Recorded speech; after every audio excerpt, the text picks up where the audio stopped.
udara itu akan leluasa bisa masuk ke tanah. Jadi kalau seandainya tanah itu merupakan rumah dari tanaman, maka jadikanlah tanah atau media tanam itu seperti layaknya rumah. Jadi ada jendelanya barangkali, atau ada udara yang bisa bersirkulasi. Ya. Yang kedua itu air. Air menjadi komponen penting. Jadi apapun tanah, ya, bila mana airnya menjadi masalah, disitulah pertanian mulai bermasalah. Yang berikutnya dalam tanah itu tentunya yang dimaksud media tanam, kita mengandung mineral.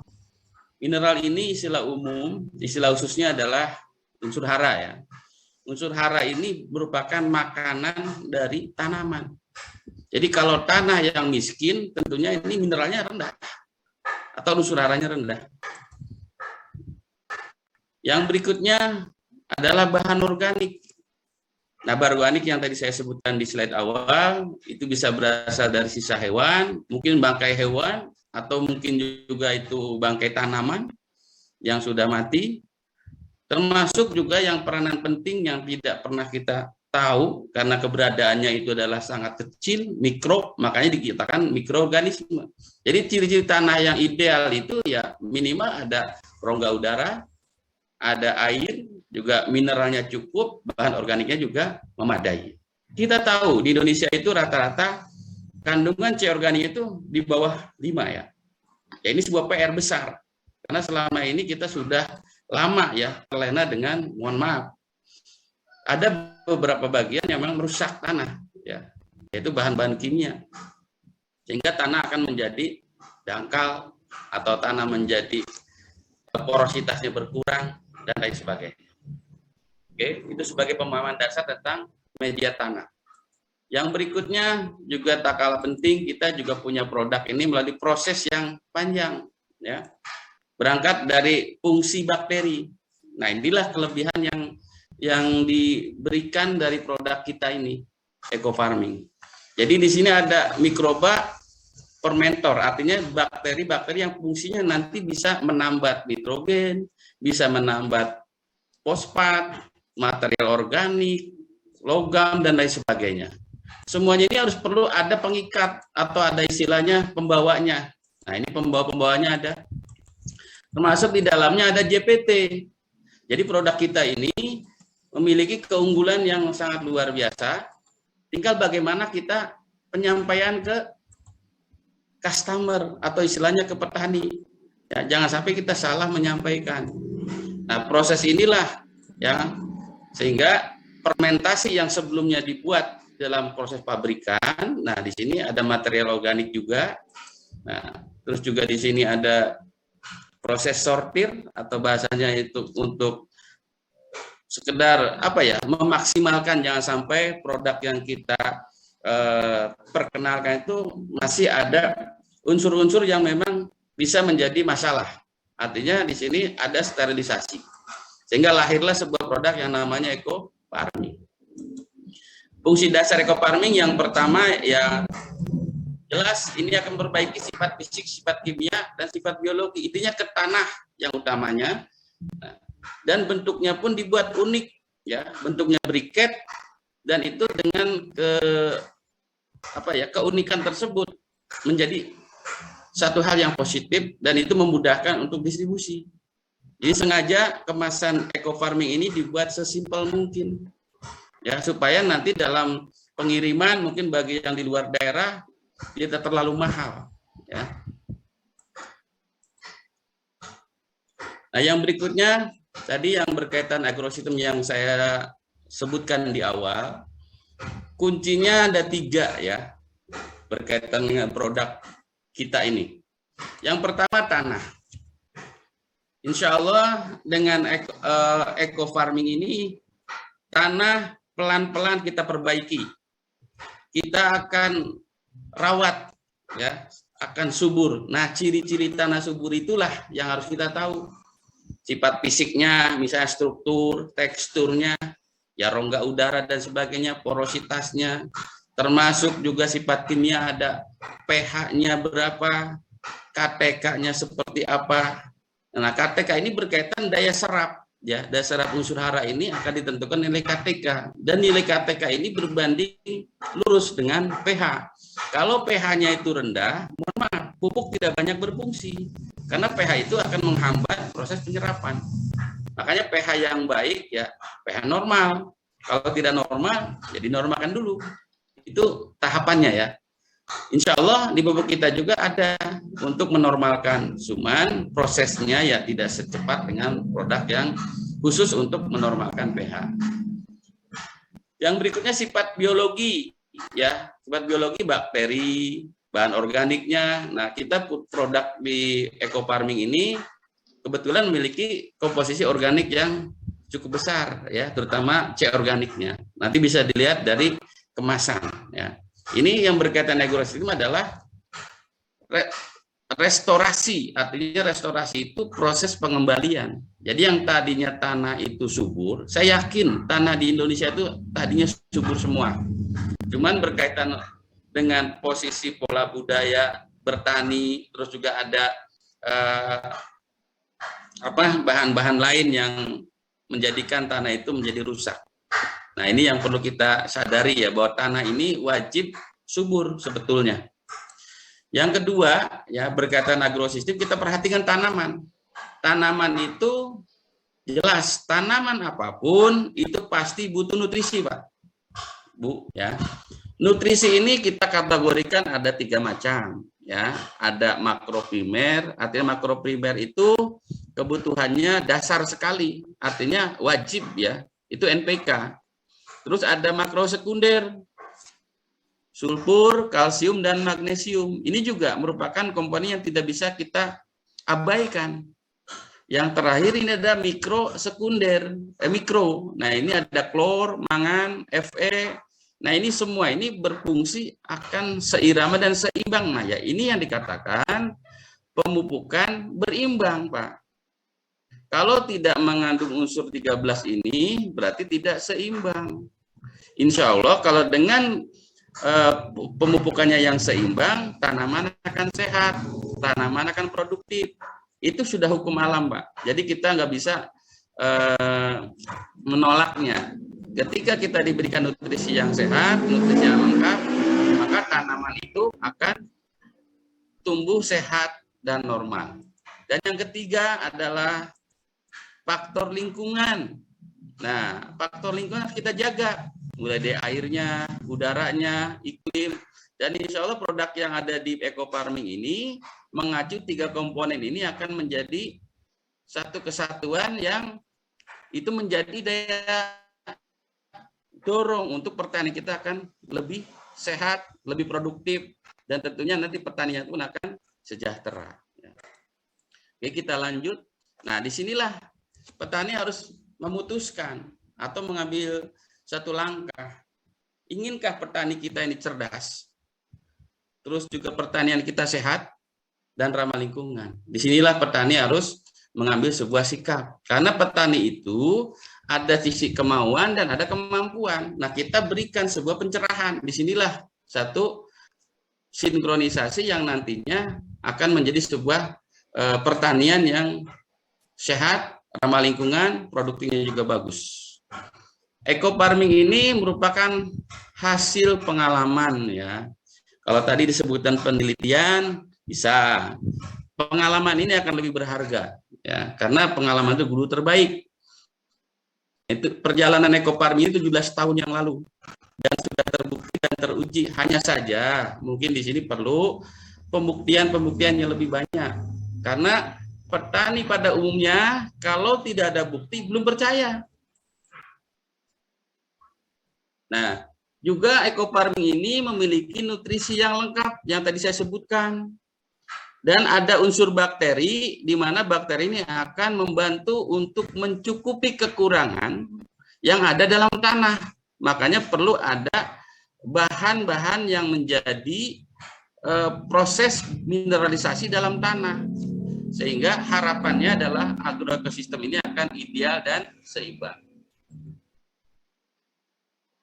Alhamdulillah, eco farming ini sudah memiliki izin resmi atau izin edar yang sudah digaransi oleh pemerintah ya melalui Menteri Pertanian.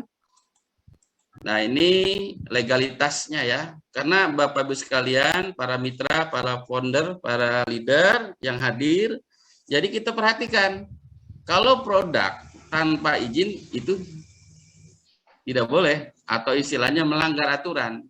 Jadi legalitas ini menjadi satu prinsip yang memang kita nggak sembarangan karena suatu hal itu harus ada perizinannya ya, terutama dalam transaksi ataupun juga dalam pemakaiannya. Alhamdulillah Eco Farming ini resmi dikeluarkan SK-nya per 20 Januari 2020 ya. Nama perusahaan yang memproduksinya adalah PT Bandung Inovasi Organik, nomor pendaftarannya. Dan ini jenis pupuknya briket ya Pak. Briket, artinya briket itu padatan kecil ya. Nah, ini suratnya ya, surat SK-nya, dan hasil dari analisis dari kementerian karena berkaitan dengan perizinan tadi, muncullah sebuah komposisi yang ditetapkan oleh Kementan, yaitu C organik 51,06%. Ini kategori C organik yang tertinggi saat ini ya. Terus kandungan C dan N atau istilah rasio karbon dan nitrogennya itu dalam batas normal karena batasnya itu antara 10 sampai 30. Terus N totalnya memang tidak terlalu tinggi karena ini kan bahannya alami. Juga P2O5-nya juga sama ya. Semua bahan-bahan alami itu tentunya ini nilai-nilai ini kecil. Tapi Bapak Ibu sekalian jangan khawatir. Alhamdulillah Eco Farming ini sudah memiliki sertifikat. Nah, double jadinya, ada SK atau ada nomor pendaftaran, juga ada sertifikat organik. Jadi yang namanya pupuk organik ya, yang ada dalam negara Indonesia itu yang sesungguhnya itu berbahan organik mesti ada sertifikatnya. Inilah nilai tambah bahwa pola dalam bertani itu ada pola organik. Mungkin Bapak Ibu sekalian yang sudah lama dengan pola organik, kita jangan khawatir karena kita sudah memiliki sertifikat pengakuan dari SNI ya, in office, bahwa pupuk kita ini sudah dinyatakan lolos uji, dan ini tahun kedua dan sudah dinyatakan lolos lagi, alhamdulillah. Nah, ini contoh sertifikat organik, barangkali ada Bapak Ibu sekalian, para mitra dan para leader maupun founder, inilah bukti sertifikatnya seperti ini. Ya, ini sertifikat pertama ya. Terus yang berikutnya, Eco Farming ini ramah lingkungan ya, jelas.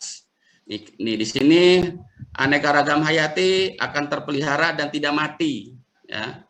Terus keanekaragaman hayati ya, terutama genetik tanah budidaya itu lebih memaksimalkan potensinya nanti. Yang pasti bahwa penggunaan Eco Farming ini akan bebas dari residu kimia ya, bahkan bisa mengolah kembali pupuk-pupuk sebelumnya menjadi lebih diserap oleh tanaman. Yang berikutnya adalah terpeliharanya kualitas sumber daya lainnya ya, baik air, tanah dan sebagainya. Juga tidak terjadi akumulasi senyawa beracun. Jadi intinya Eco Farming ini akan menjadikan tanah itu sehat, tanah itu subur dan tidak berbahaya, dan yang berkaitan dengan tanah baik airnya akan aman ya, aman dikonsumsi ya. Dan yang pasti juga dengan Eco Farming musuh alami akan selalu ada, dan di sini terjadi keseimbangan alam. Terus produktivitas secara bertahap akan meningkat ya. Nah, bahasa meningkat ini ada dua hal ya, perlu saya sampaikan.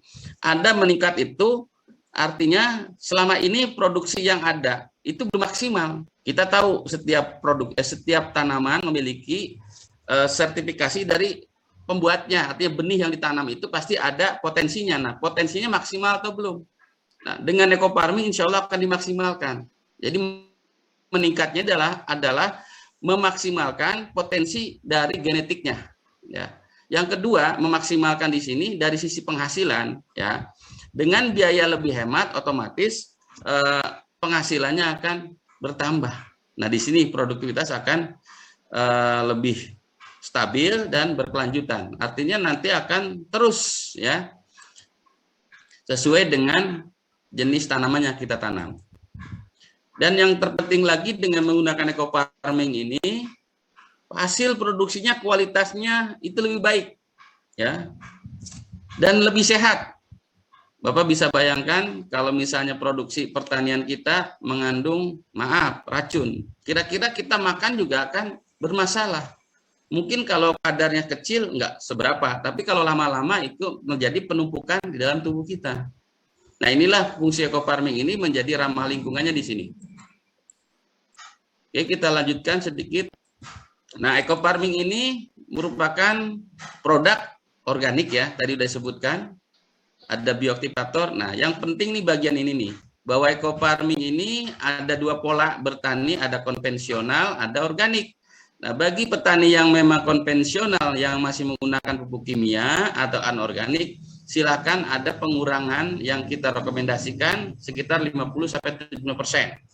Jadi misalnya petani biasa menggunakan 400 kilo misalnya ya dengan berbagai jenis pupuk nih.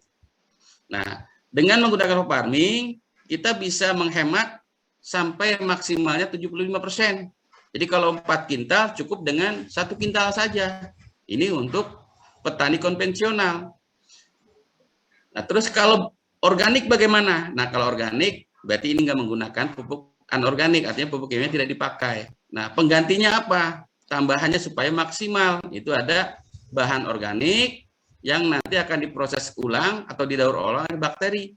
Sehingga pemenuhan nutrisi yang tadi dalam kemasan mungkin terkecil itu bisa ditambahkan dengan bekerjanya bioaktivator yang ada dalam tanah nantinya. Nah, sasaran utama pupuk eco farming ini adalah tanah. Ya. Makanya dalam brosur itu biasanya komposisi buat tanah itu cukup besar ya, sampai hampir 50%. Ya, jadi kalau kita bagi misalnya satu produk ini bisa satu bagian untuk tanah, satu bagian untuk tanaman. Nah, sasaran ini akan memperbaiki tanah, ya, akan merestorasi kesuburan. Polanya seperti ini, jadi mendaur ulang, ya. Jadi dalam tanah itu akan terjalin sebuah siklus, ya, kesuburan, di mana bahan organik tersedia, sisa tanaman dikembalikan, nah di situ diproses ulang oleh bakteri. Nah, yang kedua adalah tanaman. Nah, tanaman ini kita akan memberikan nutrisinya. Nah, nutrisi yang tadi disebutkan dalam produk itu kemasan itu akan diserap melalui daun. Nah, diserap juga oleh akar. Jadi ada dua tahapannya, ada penyerapan lewat akar, ada juga lewat daun. Oke. Manfaat eco farming secara umum ada 3 kelompok ya. Yang pertama tanah. Nah, tanah ini tadi disebutkan di video awal. Saya nggak perlu bacakan lagi karena memang sudah disebutkan di awal, di video awal. Ini ada 5 ya, tanah. Terus juga untuk tanaman. Itu juga sama. Ya, kita punya 5 komponen yang memang akan dimaksimalkan. Mulai dari potensinya, imunitasnya menguat, tanamannya sehat, masa panen atau masa pertumbuhan cepat. Jadi jangan kaget Bapak Ibu sekalian kalau menggunakan eco farming dengan catatan dosis dan caranya tepat. Itu akan terjadi sesuatu yang luar biasa. Yang terakhir ini adalah petani. Nah, petani ini sebagai end user atau sebagai pengguna akhir. Ini akan meringankan biaya produksi, diantaranya pupuk dan pestisida. Insya Allah kalau kita menggunakan pupuk eco farming, tanaman ini akan imunitasnya menguat atau lebih baik, dan di situ pestisida digunakannya tergantung dari tingkat serangan. Jadi kalau serangannya tidak terlalu tinggi, cukuplah ya kita memanfaatkan, memaksimalkan dari potensi imunitas tanaman itu sendiri. Yang kedua, ini akan menjadikan alternatif pemupukan berimbang yang sangat simple. Artinya kita nggak perlu banyak berkarung-karung untuk memenuhi kebutuhan nutrisinya, cukup dengan satu saja. Terus bisa menekan penggunaan pupuk kimia bagi yang caranya konvensional.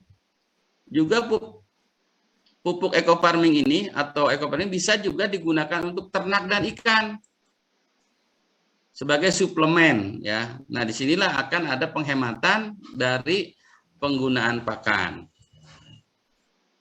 Nah, yang berikutnya prinsip pemupukan, kita harus tahu Bapak Ibu sekalian, kita harus tepat. Tepat jenis itu artinya kita akan melihat jenis tanamannya apa yang akan kita pupuk. Kalau pemupukannya jagung, ya gunakanlah tabel yang di situ jenis jagung, nanti berapa penggunaannya, standarnya. Jangan sampai tertukar dosis jagung dipakai untuk padi, otomatis akan tidak tepat. Ya. Yang berikutnya tepat sasaran. Nah, sasaran utama adalah akar. Ya, artinya aplikasi ke tanah atau ke media tanam. Nah, yang berikutnya adalah aplikasi lewat daun. Ya, juga tepat caranya. Jangan sampai caranya salah. Ya, untuk tanah bisa disiramkan, bisa disemprotkan, bisa dibuat lubang biopori, bisa juga dengan dikocor ya, atau disemprot. Kalau untuk khusus daun, sebaiknya disemprotkan. Kenapa? Karena stomata daun itu yang menyerap pupuk itu sangat kecil, sehingga percikan air yang keluar dari tangki semprot itu sebisa mungkin itu harus halus, ya, seperti kabut atau embun. Yang berikutnya tepat waktu. Waktunya untuk penggunaan disesuaikan dengan siklus hidup tanaman. Contoh, ini ada pertanyaan menarik, Pak, bagaimana untuk padi, tapi padinya umurnya 6 bulan. Tidak seperti umumnya padi yang genjah ya umurnya atau pendek umurnya. Kita akan sesuaikan aplikasinya itu, rentang waktunya harus tepat ya. Bisa aja yang kalau jenis padi yang normal kita 14 hari sekali. Nah, kalau untuk tanaman padi yang umurnya panjang bisa per sebulan sekali. Ini contoh saja. Juga waktu penyemprotan untuk lahan bebas ya. Untuk tanaman bisa pagi, bisa sore. Tapi yang di sini kenapa saya tuliskan sepagi hari? Karena biasanya pagi hari itu langsung diproses melalui fotosintesis, sehingga akan lebih efektif diberikan langsung digunakan. Dan yang terakhir, tepat formulasi dosis yang digunakan jangan sampai kurang. Kalau lebih silakan. Ya, tidak ada istilah overdosis. Jadi kapanpun, terus juga di situ dosisnya berlebih tidak menjadikan tanaman mati. Itu berbeda sekali dengan pupuk kimia. Pupuk kimia itu kalau kurang bermasalah, kalau berlebihan itu juga bermasalah. Nah, kalau eco farming, kalau kurang memang bukan masalah, tetapi akan lambat pertumbuhannya. Kalau dosis tepat, dia akan sesuai dengan acuan.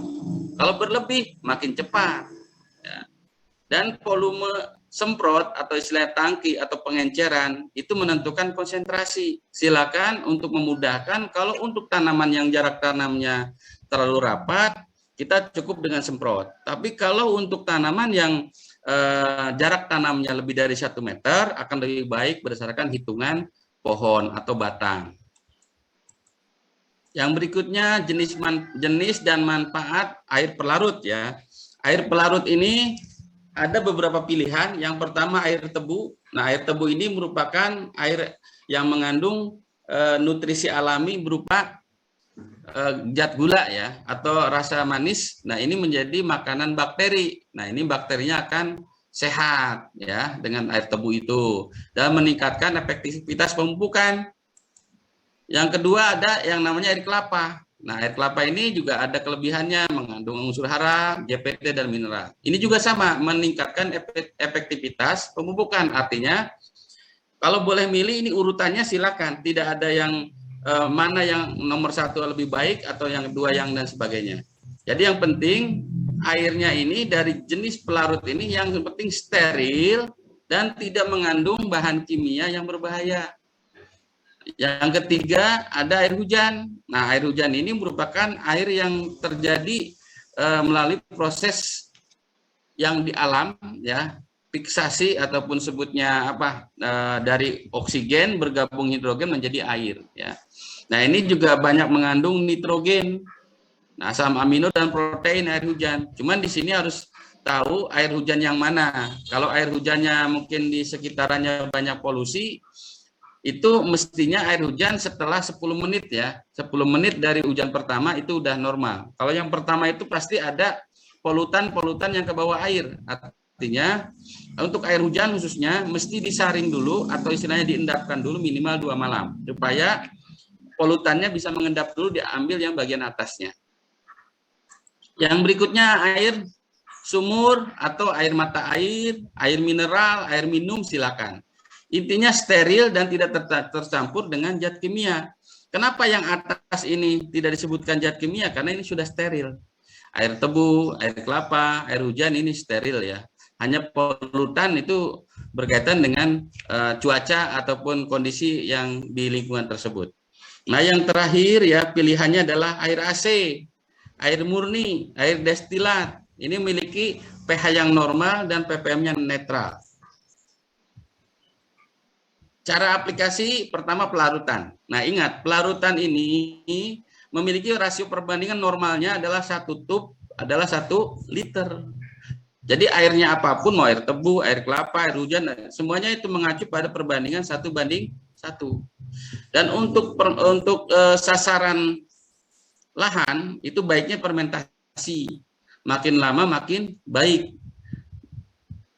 Kenapa dikatakan baik? Karena akan meningkatkan selain nutrisi juga meningkatkan jumlah daripada bakteri yang akan kita berikan ke media tanam.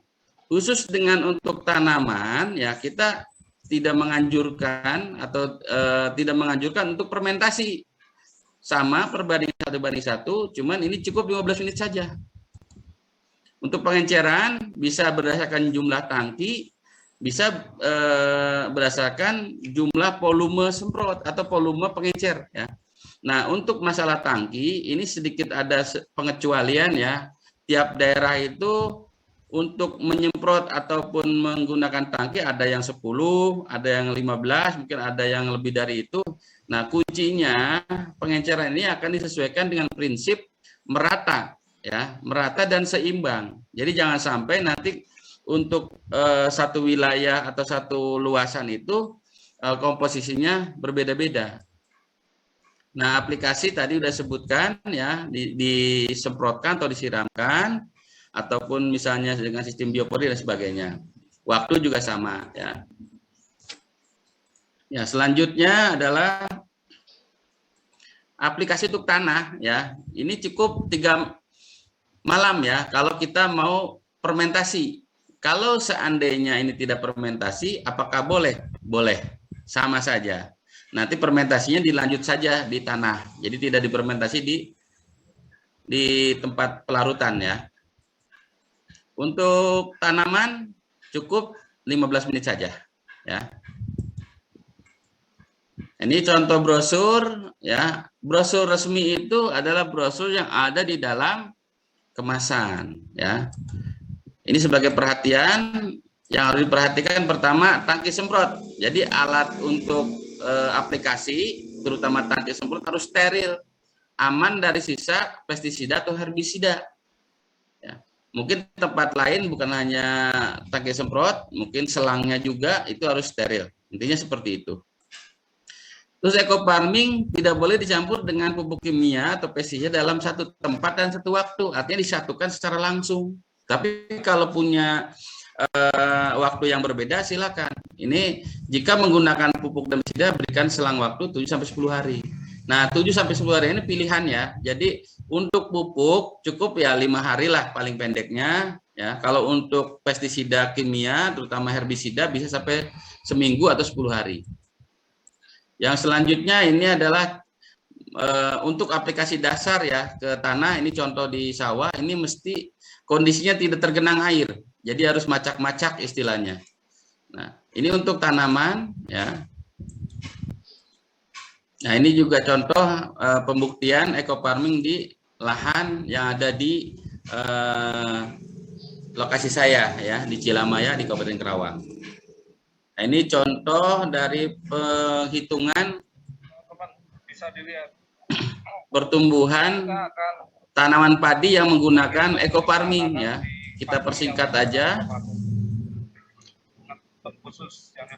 Nah, kita persingkat aja. Ini lagi dihitung jumlah anakannya.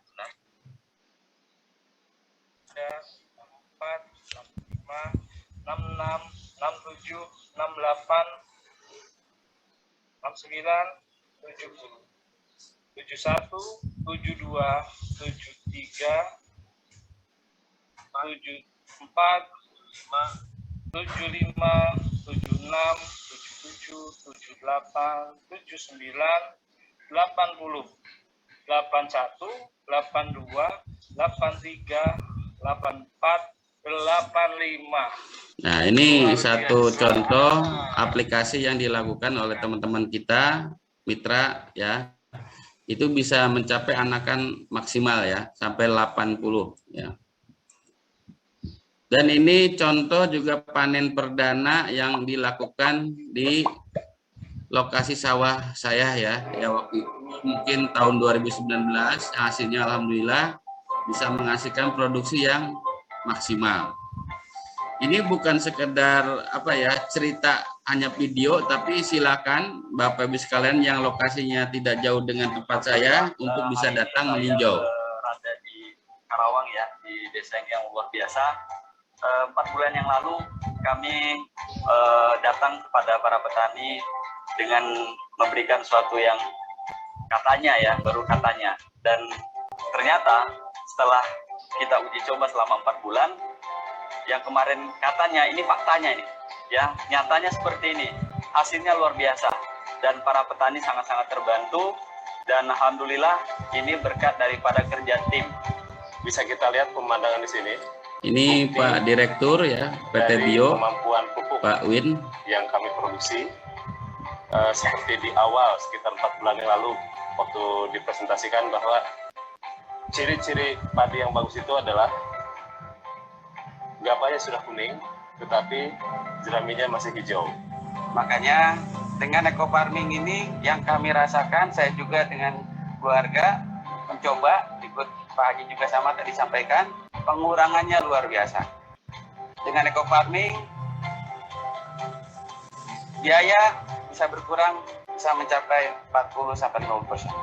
Saya mendukung sekali ya apa yang dikatakan sama Pak Haji tadi, saya sangat mendukung untuk selanjutnya. Nah, setelah sudah saya mencoba, nanti saya dengan saudara, dengan sahabat sama ya, masyarakat untuk mencoba farming. Alhamdulillah pada saat ini, hari ini kami ingin memanen yang hasilnya seperti ini yang dirasakan. Nah, yang pertama adalah kelihatan tanah ini subur. Nah, inilah hasilnya eco farming. Jadi Allah berikan chip di otaknya Pak Win dan rekannya untuk menciptakan sebuah produk yang sangat bermanfaat buat masyarakat, yang menjadikan suburnya tanah yang tidak subur menjadi subur. Eco farming.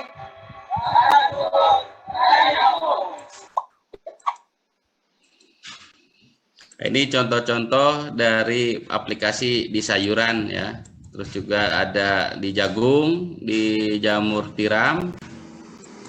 Nah, terus juga ada penggunaan eco farming khusus untuk ternak nih ya. Tolong diperhatikan Bapak Ibu sekalian. Jadi ternyata eco farming ini bisa juga digunakan untuk ternak, terutama ternak ayam nih. Ini sebagai apa fungsinya? Fungsinya sebagai suplemen ataupun prebiotik. Caranya 1 cup itu dilarutkan 1 liter hingga merata, diamkan selama 30 menit. Nah, lalu dibuatkan treatment. Nah, treatmentnya yang pertama adalah untuk menambahkan ke air minum. Nah, bila mana ayam atau unggas di bawah umur 1 minggu, ini campurnya 3-5 cc per 1 liter air.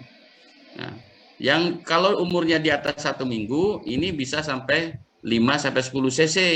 Artinya untuk khusus ternak, khususnya ayam atau unggas, biasanya peternak itu ngitungnya itu ribuan atau ratusan.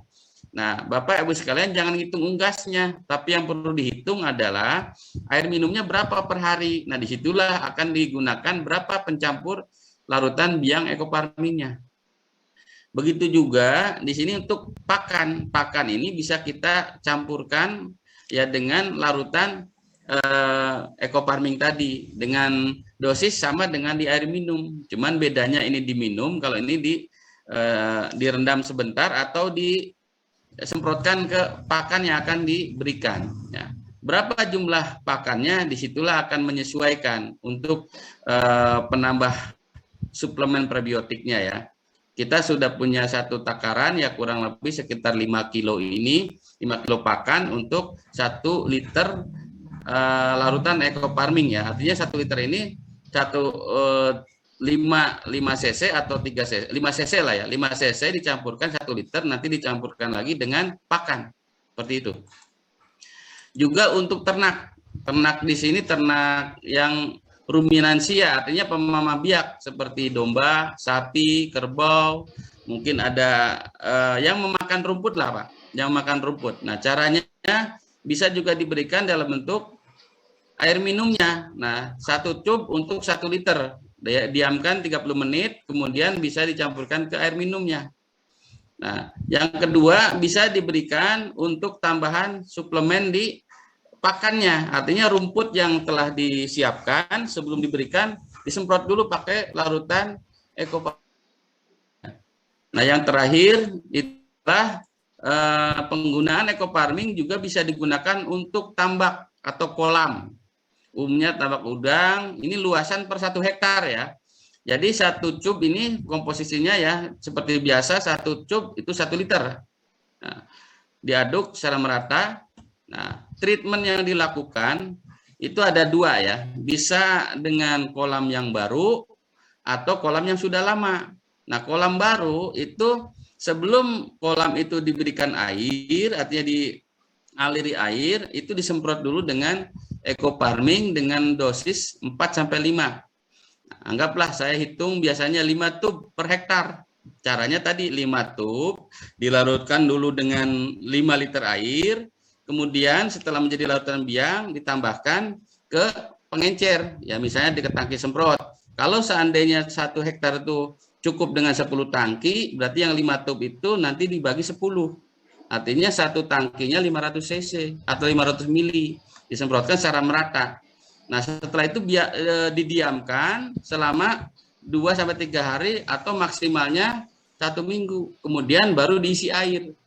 Nah setelah diisi air biarkan juga seminggu supaya adaptasi air dengan kolam tadi bisa maksimal ya. Dan di situ akan terjadi sebuah perubahan, air yang keruh itu bisa bening kembali dengan proses bioaktivator yang ada di dalam ekofarming. Jadi ekofarming ini untuk ternak dan ikan ini berubah fungsi menjadi prebiotik ya, bukan ini lagi. Termasuk nutrisi juga, sebetulnya masuk nutrisi. Nah, untuk kolam yang lama artinya sudah pernah dipakai, caranya sedikit berbeda, artinya biasanya kalau tambak-tambak yang sudah pernah dipanen itu ada lumpur. Nah, lumpurnya ini bisa dikuras dulu atau diangkat dulu, dibuang sampai ke dasar kolam. Artinya jangan sampai ada lumpur, intinya seperti itu. Kemudian kita cek dulu pH-nya. Biasanya pH kolam yang pernah digunakan biasanya pH-nya rendah. Nah, kalau pH-nya rendah silakan gunakan dolomit untuk menormalisasinya. Nah, setelah itu baru disemprotkan. Ekofarming seperti yang pola treatment pertama hampir sama 5 tub per hektar dengan prosedur semuanya ini dalam kondisi tidak tergenangi air ya. Setelah 1 minggu atau 3 hari kemudian baru diisi air dan biarkan 1 minggu, lalu siapkan benih dan benih itu bisa ditaburkan ke kolam yang sudah siap ya, airnya sudah di treatment tadi. Nah, yang terakhir ya, treatment terhadap perawatan. Jadi kolam itu mesti dirawat, terutama airnya. Jangan sampai air itu bermasalah nantinya. Nah, caranya kita cukup siramkan 200 ml biang ekofarming diencerkan dulu tentunya dengan mungkin 2 liter atau sampai 5 liter, itu bisa disemprotkan di pinggir-pinggirnya, tapi di dalam airnya, maksudnya kena airnya ya. Nanti dengan sendirinya akan merata nantinya di dalam air itu. Jadi Bapak Ibu sekalian tidak perlu sampai nyemprot ke tengah-tengah, cukuplah dikincir juga boleh, yang penting nanti bisa menjadi merata lah untuk di airnya. Dan bisa juga ya larutan yang eco farming tadi yang sudah dibuat untuk penambah suplemen di pakan. Nah, pakan ini seperti tadi 5 mili ya per 1 liter air, kemudian dicampurkan dengan pakannya atau pelet. Nah, ini dalam kondisi sampai basah, terus biarkan beberapa menit supaya agak kering sedikit, jadi nggak terlalu lembek lah ya, baru ditaburkan ke kolam untuk pakannya. Nah, itu saja barangkali berkaitan dengan produk yang kita terjelaskan. Eco farming itu bisa gunakan untuk tanaman, bisa untuk ternak, dan bisa untuk kolam. Mudah-mudahan bermanfaat dan ini menjadikan satu momentum kehidupan kita untuk mengubah pertanian kita yang sehat, ramah lingkungan, dan tentunya mitra-mitra semua yang ada di PT BES sukses dan insya Allah berkah. Eco farming, lahan subur, petaninya makmur. Assalamualaikum warahmatullahi wabarakatuh. Mungkin silakan untuk dilanjutkan ke pertanyaan. Terima kasih. Ya, terima kasih Pak